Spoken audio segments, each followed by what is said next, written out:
We are joined today by Reghan Winkler of the Better Business Bureau, and today we're going to be talking about romance scams and how to spot them. Back in 2021, lots of people got scammed to the total of $547 million. So, Reghan, this is not chump change. People have to be on the alert. Yeah, absolutely. Romance scams are a very big deal. They happen all the time.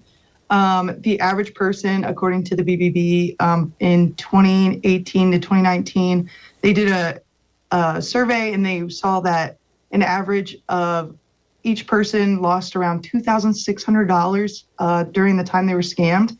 These scams can last for years. So people find partners on the internet all the time, and they connect with people from all over the world. And these romance scams start just that way. And people will talk and they'll try to lure you in and try to gain your trust and think that you're in this romantic relationship with them, when in reality, they're just trying to scam you out of some money.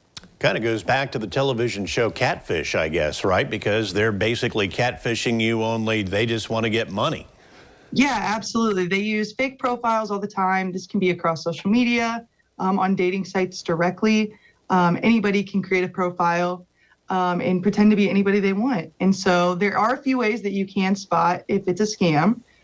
When you're looking or when you're talking to people online, look at their photos, and if they're maybe too good to be true, maybe they're really good looking, or there are a lot of edits, or they use a lot of filters, you might want to look at that as a red flag. And you can always do a reverse image search on Google to see if that profile picture comes up anywhere else. So that's one way to do it. If the person that you're talking to reaches out to you and they start love bombing, they try to tell you that they love you and they just want you to trust them, and they try to gain your trust and really tell you all these sob stories and get you emotionally invested into their lives.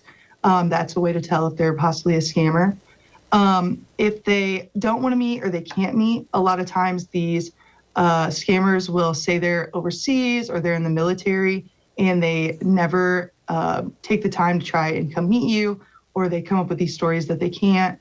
That's also a red flag. Always have lots of excuses, don't they? And I guess something else to be looking for, and you kind of touched on it earlier, is the fact that sometimes they'll just come right out and ask for money right off the bat, and that should be a definite red flag when they say something like, well, my grandma's sick and I can't get there. Can you help me with the money? Yeah, absolutely. They use those stories, travel expenses, family emergencies, any crazy story or fabricated story that might get you emotionally invested into what they're saying, they're going to use because they've been talking to you, so they know. They manipulate you, and they try to, get to know you so that they can use those against you in the future. Anytime someone asks for personal information or money, definitely don't send it to them online before you meet them in person. They'll ask for wire transfers, gift cards, or even cryptocurrency is a big one too.